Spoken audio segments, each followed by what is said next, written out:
Assalamualaikum warahmatullahi wabarakatuh.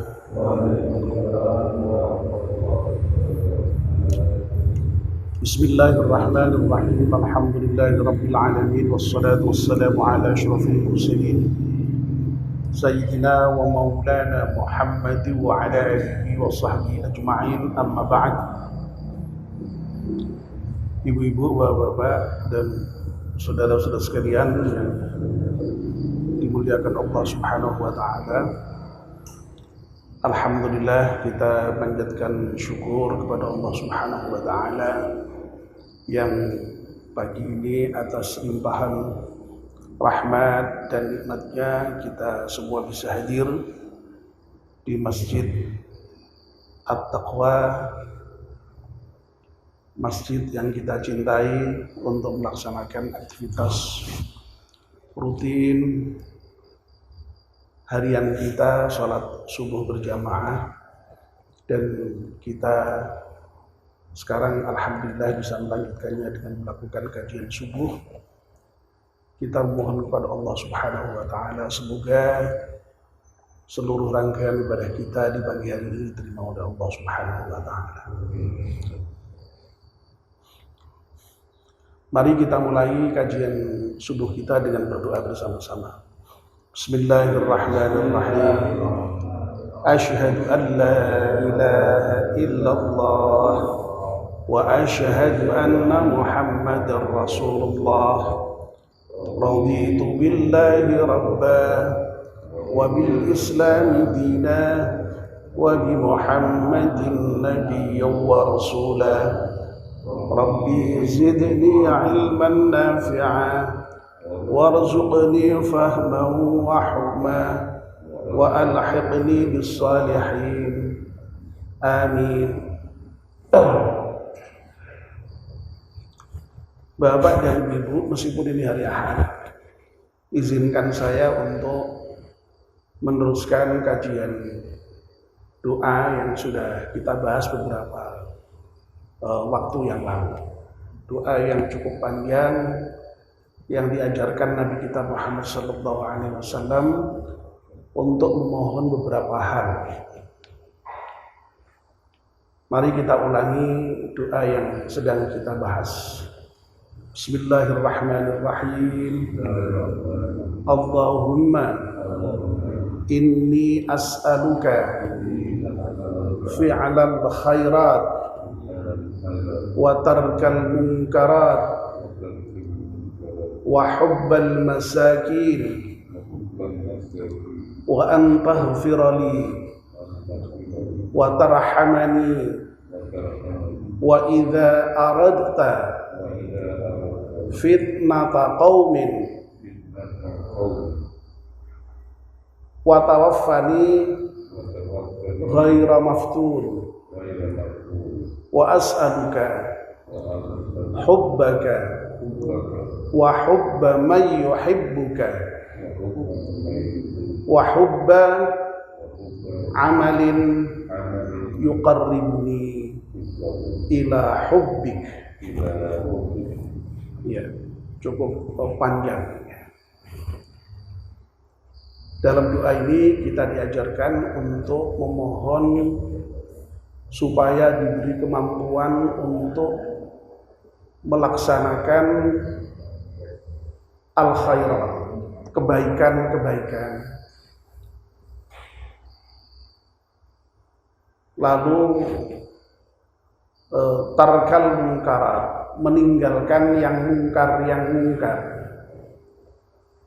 Lalu hubbal masakin, mencintai orang-orang miskin. Lalu mohon diampunkan Allah, mohon dirahmati Allah.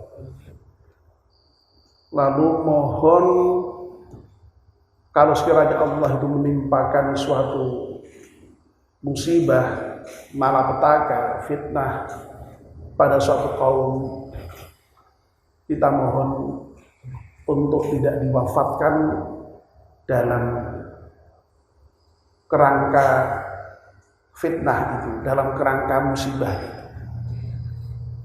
Lalu yang terakhir kita mohon kepada Allah diberi kemampuan untuk mencintainya, mencintai orang-orang yang mencintainya, dan mencintai amal yang bisa mendekatkan kita untuk cinta kepada Allah Subhanahu wa Ta'ala. Panjang.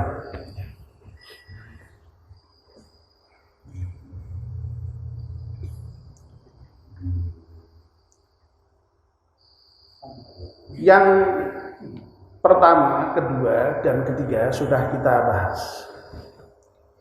Allahumma inni as'aluka fi'lal khairat wa tarkal munkarat wa hubbal masakin. Pagi ini kita akan melanjutkan wa anta ghfirani. Ya Allah, aku mohon agar Engkau berkenan untuk mengampunkan dosa-dosaku.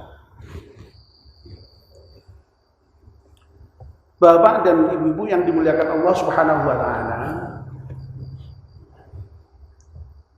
kita sebagai manusia ini memang oleh Allah Subhanahu wa Ta'ala itu didesain sedemikian rupa ya. Sebagai makhluk yang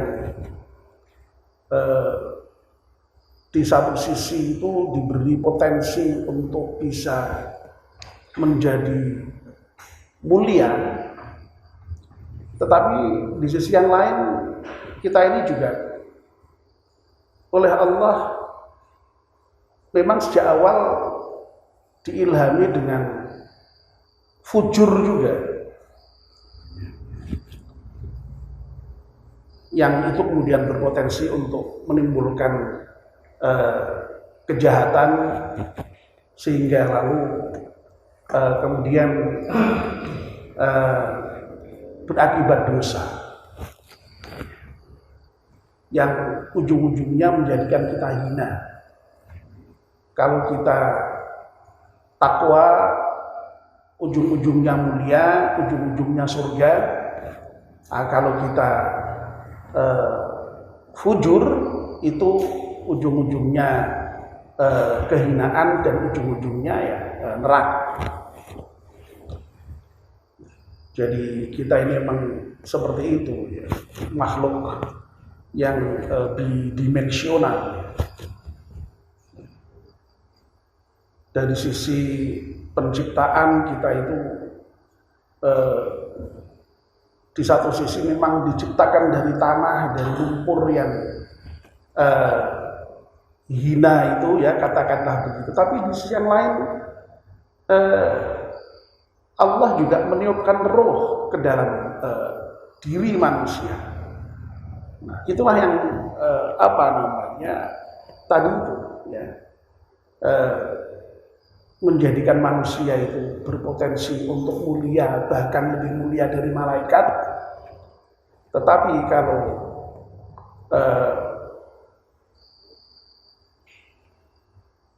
salah ya di dalam memanage kehidupannya itu, manusia itu bisa lebih hina dibandingkan dengan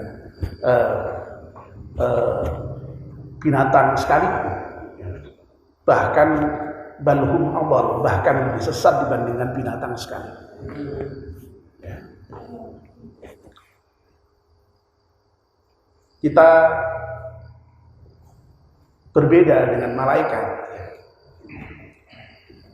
Kalau malaikat itu memang diciptakan Allah Subhanahu wa Ta'ala makhluk yang memang sedemikian rupa diciptakan semata-mata untuk taat saja, tidak pernah berbuat salah, berbuat dosa. Nah, kita tidak. Manusia itu posisinya seperti tadi yang saya gambarkan di awal tadi. Makanya kita sering mendengar ya peribahasa yang mengatakan al-insanu mahallul khata wan nisyan. Manusia itu memang ya tempatnya salah, dosa dan lupa. bahwa manusia itu tempat salah dan dosa itu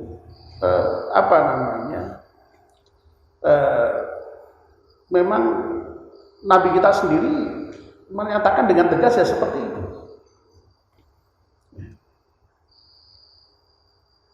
Jadi Nabi pernah menyatakan misalnya kullu ibni Adam khata'un.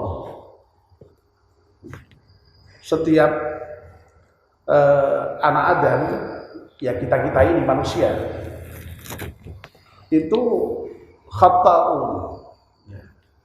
Ya pastilah pernah berbuat salah. Nah, Nabi kemudian memberikan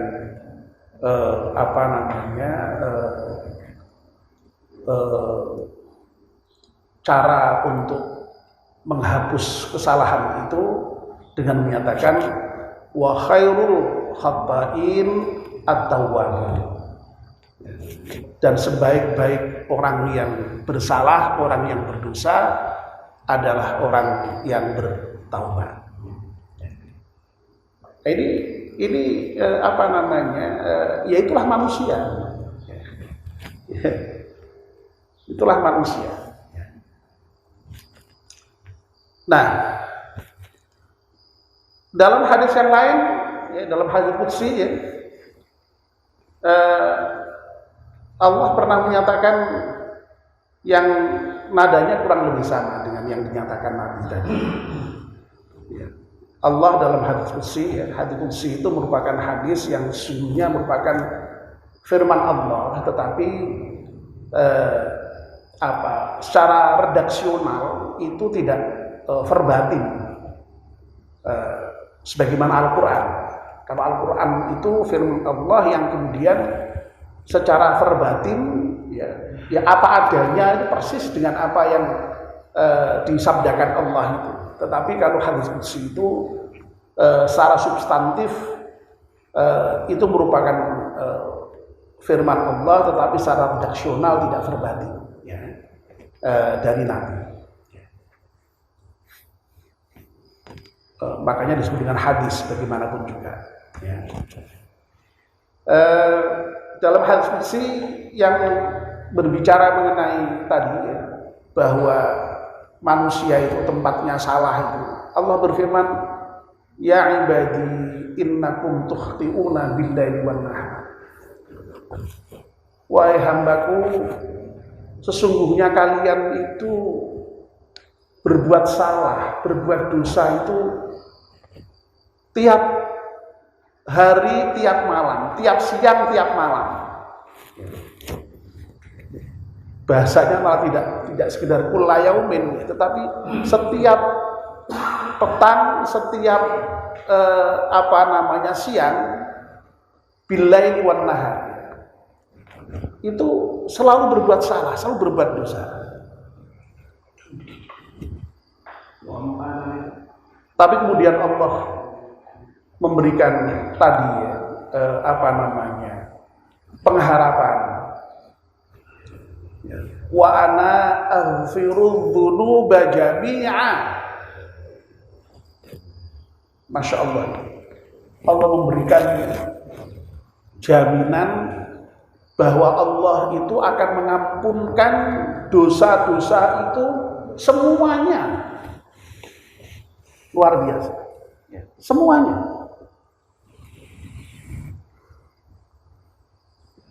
Fastaghfiruni. Karena itu hendaklah kalian memohon ampun kepadamu. Aghfir lakum. Niscaya aku akan mengampunkan kepada kalian.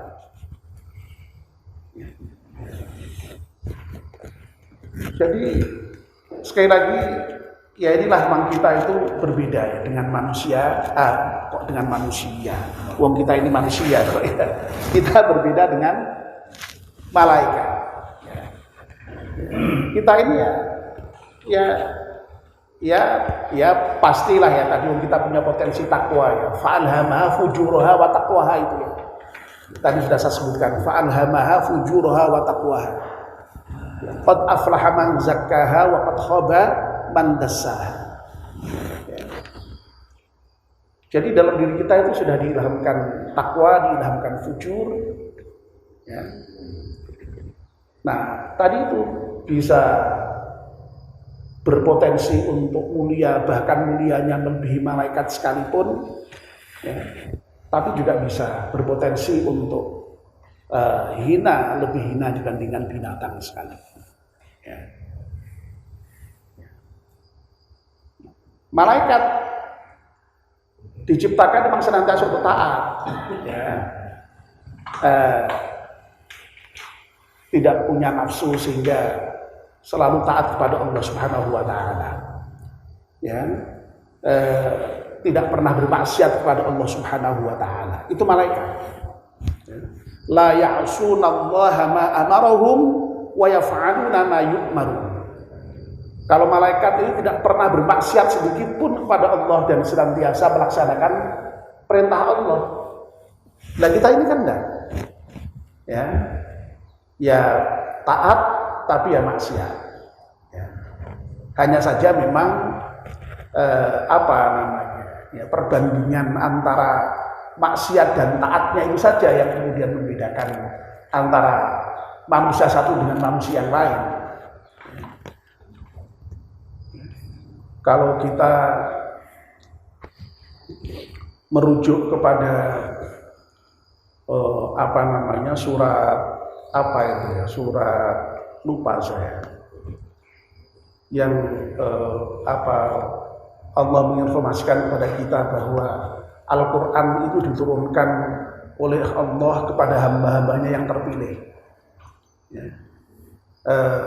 Thumma awrathnal kitaba alladhina astafaina min ibadina. Nah, hamba-hamba yang terpilih itu saja ya kita ini orang muslim ini ya.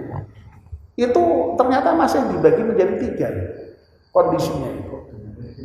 Faminhum zalimun li nafsihi wa minhum muqtasid wa minhum sabiqun bil khairati bi idznillah.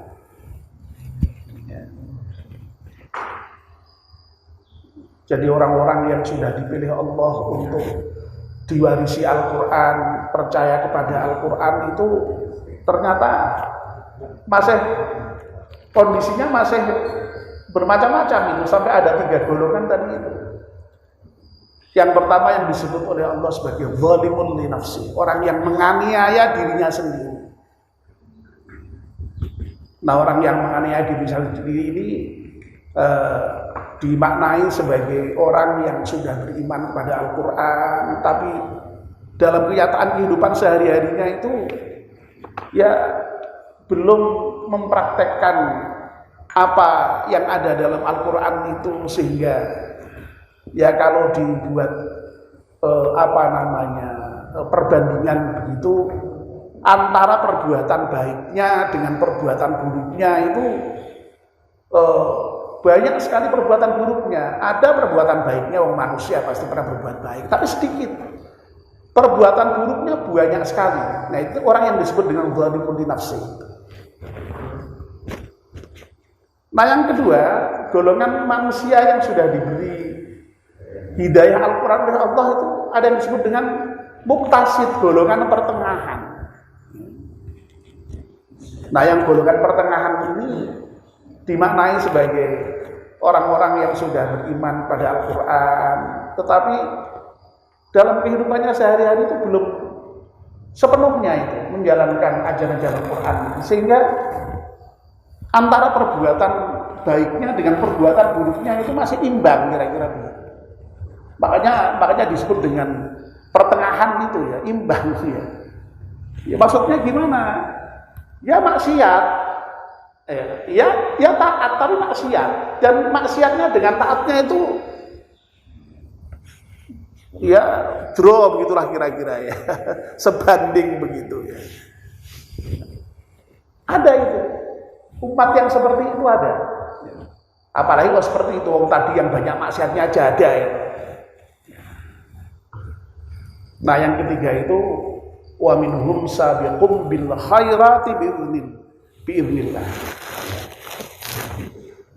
Orang-orang yang bersegera di dalam melaksanakan al-khairat yang kita mohonkan di permohonan yang pertama dalam doa ini ya. biiznillah, dengan izin Allah. Nah, orang yang sabiqum bil khairati biiznillah ini orang-orang yang ya perbandingan perbuatan baiknya dengan perbuatan buruknya itu lebih banyak perbuatan baiknya. Ya kalau masih ada perbuatan buruknya, ya pastilah masih manusia. Tidak ada manusia yang tidak pernah berbuat salah tadi. Ya, kullu ibni adama khata'un, ya, pasti pernah berbuat salah. Nah, bapak-bapak dan ibu-ibu yang dimuliakan Allah Subhanahu wa taala, ya. Jadi sekali lagi jelas sekali ya bahwa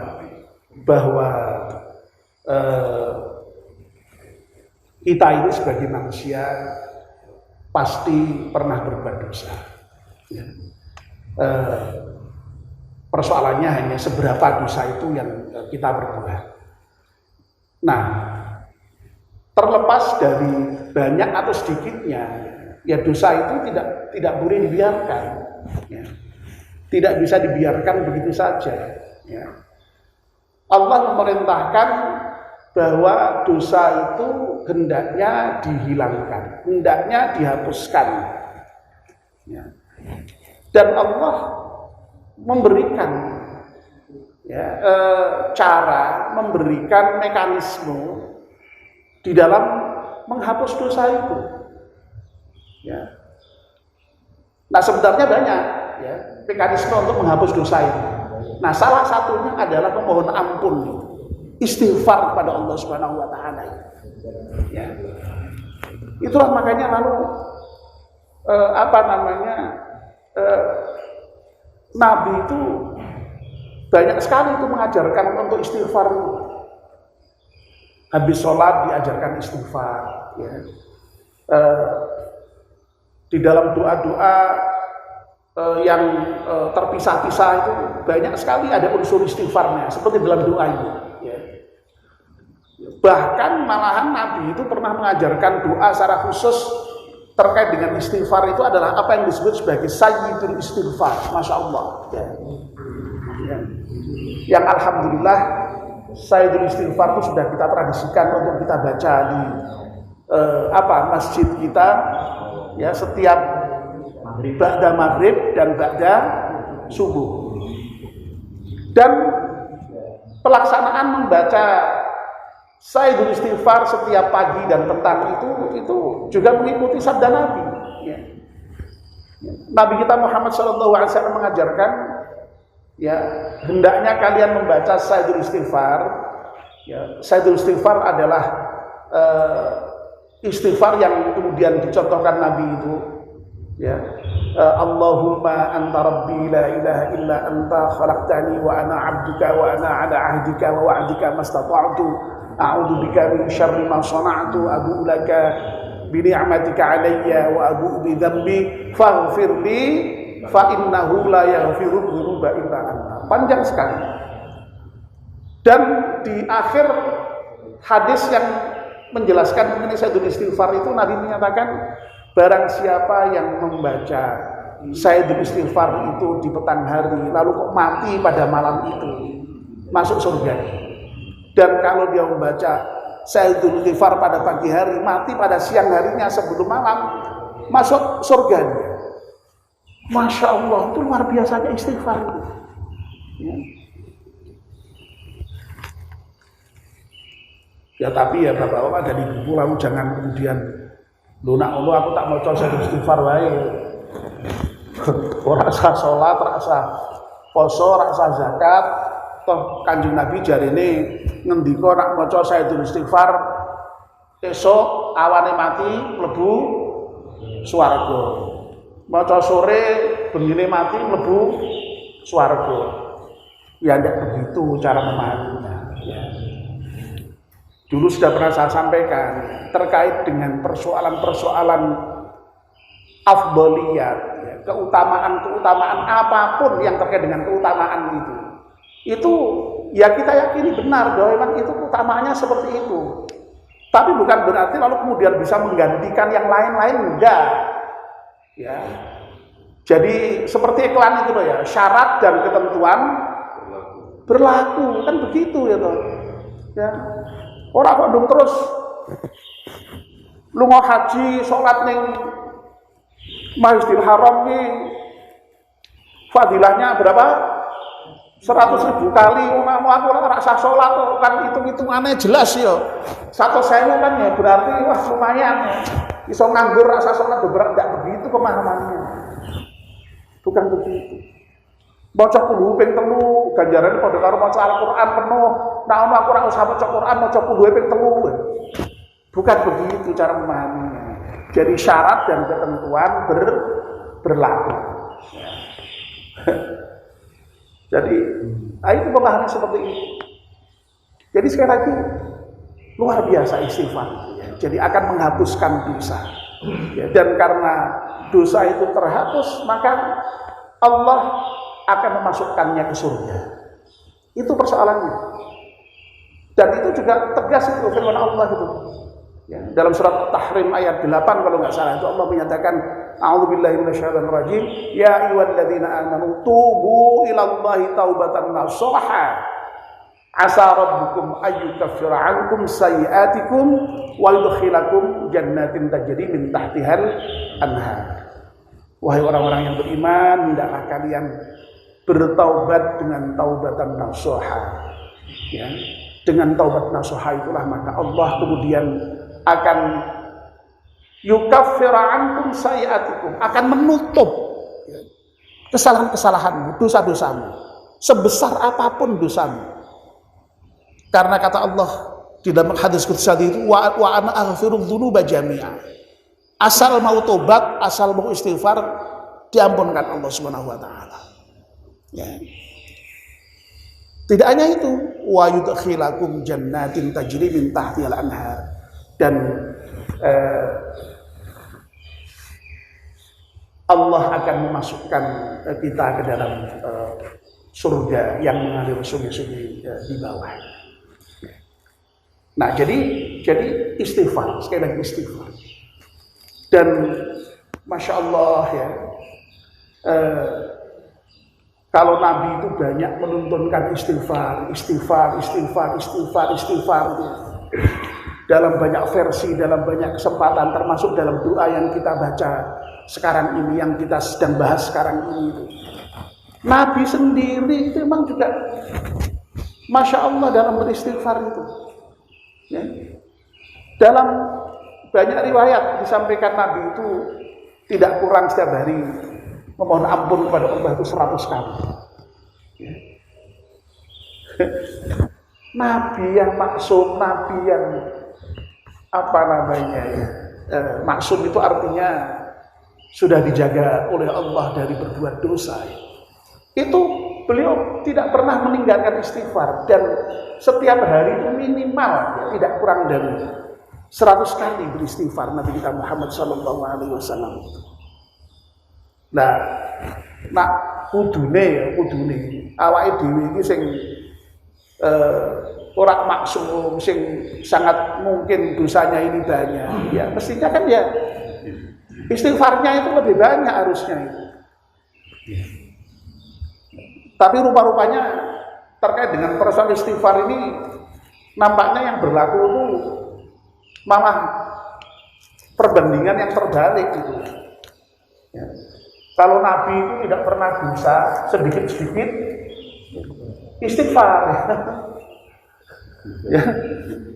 Kalau kita ini yang banyak dosa malah istighfarnya sedikit ya, atau malah enggak ya.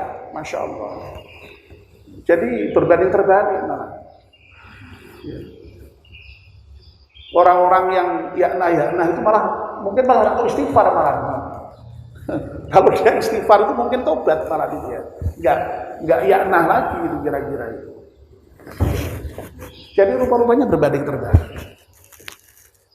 Nah, jadi Bapak dan Ibu ya, sekali lagi doa yang kita mohonkan kepada Allah yang diajarkan Nabi yang sangat panjang itu ya, yang keempat wa antaghfirli.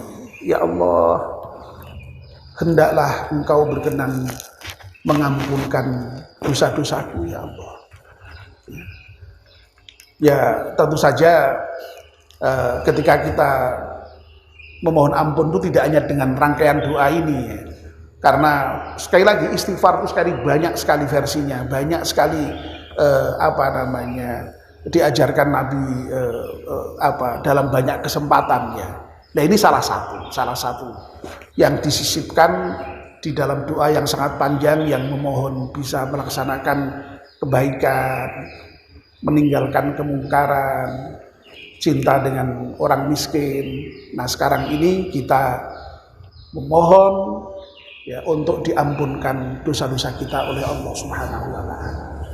Nah mudah-mudahan Bapak dan Ibu-ibu ya dengan mohon ampun kepada Allah itu yang insya Allah mudah-mudahan kita bisa mendawamkannya, bisa melanggengkannya ya, itu sekali lagi menjadikan penyebab dosa kita diampunkan oleh Allah Subhanahu wa taala, dan karena itu Allah kemudian memasukkan kita ke dalam surga. Sebab kalau dosa itu tidak kita mohonkan ampun kepada Allah Subhanahu wa taala dan dosa itu kemudian masih kita bawa sampai di akhirat, nah tentu saja implikasinya panjang di akhirat nanti. Itu akan kemudian menjadi beban ya. Orang yang nanti di akhirat timbangannya lebih berat, timbangan buruknya ya pastilah akan merasakan dulu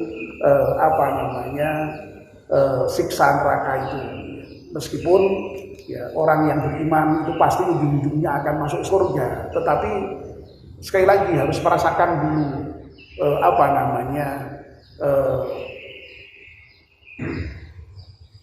sengsaranya di neraka. Ya. Kemarin ketika kita berbicara mengenai hubban masakin, ya, cinta dengan orang miskin itu, ya, itu ternyata di antara penyebab kalau tidak cinta fakir miskin dan kemudian tidak memberi makan kepada orang miskin, itu termasuk menjadi penyebab masuk neraka. Eksplisit di dalam Al-Quran itu diinformasikan hal seperti itu. Ya. Baik itu dalam ayat yang sudah kita kenal itu ya, ara'aital ladzi kadzdzaba bid-din fadzalikal ladzi yad'ul yatim wa la yahuddu 'ala ta'amil miskin fawailul lil musallin dan seterusnya itu ya. Tapi ada juga ayat yang menceritakan bahwa nanti orang di surga itu saling bertanya. Fi jannati yatasaalun 'anil mujrimin ma salakakum fi saqar qalu lam naku minal musallin wa lam naku nut'imul miskin dan seterusnya. Ya. Jadi ada orang yang datang belakangan ke surga, ditanya oleh ahli surga itu, kenapa kok Anda baru datang ke sini? Oh iya, aku mendadak mampir di neraka sakor Mesir. Lah kenapa? Ya dulu saya di dunia tidak sholat, saya di dunia juga tidak pernah ngasih makan orang miskin. Itu menjadi penyebab masuk neraka. Ya. Nah, mudah-mudahan kalau toh kita itu punya dosa apapun ya, itu mudah-mudahan kita taubati dengan taubatan nasuha, kita mohonkan ampun kepada Allah Subhanahu wa taala dengan permohonan yang sungguh-sungguh, yang mudah-mudahan dengan itu sekali lagi Allah mengampunkan dosa-dosa kita. Dalam ayat tadi yang digunakan tidak pakai kata-kata ghafara, tapi yukaffirukum sayyi'atikum. Ya. Ya, kafar itu menutup. Ya. Jadi makanya orang kafir itu disebut kafir. Kenapa? Karena menutup diri dari kebenaran. Nah Allah itu nanti akan menutupi dosa kita, sehingga kalau sudah ditutupi tidak terlihat, seperti tidak ada. Jadi, ya. Nah mudah-mudahan dosa kita dihapuskan Allah, ditutupi Allah, ya, dan kita dimasukkan oleh Allah ke dalam surganya. Amin ya rabbal alamin. Tepat jam 5, mari kita akhiri kajian subuh kita ini dengan berdoa bersama-sama. Bismillahirrahmanirrahim. Wal 'ashri innal insana lafi khusrin illa alladziina aamanu wa 'amilus shalihati wa tawassaw bil haqqi wa tawassaw bis sabr. Subhanakallahumma wa bihamdika asyhadu an la ilaha illa anta astaghfiruka wa atubu ilaik. Wassalamu alaikum warahmatullahi wabarakatuh.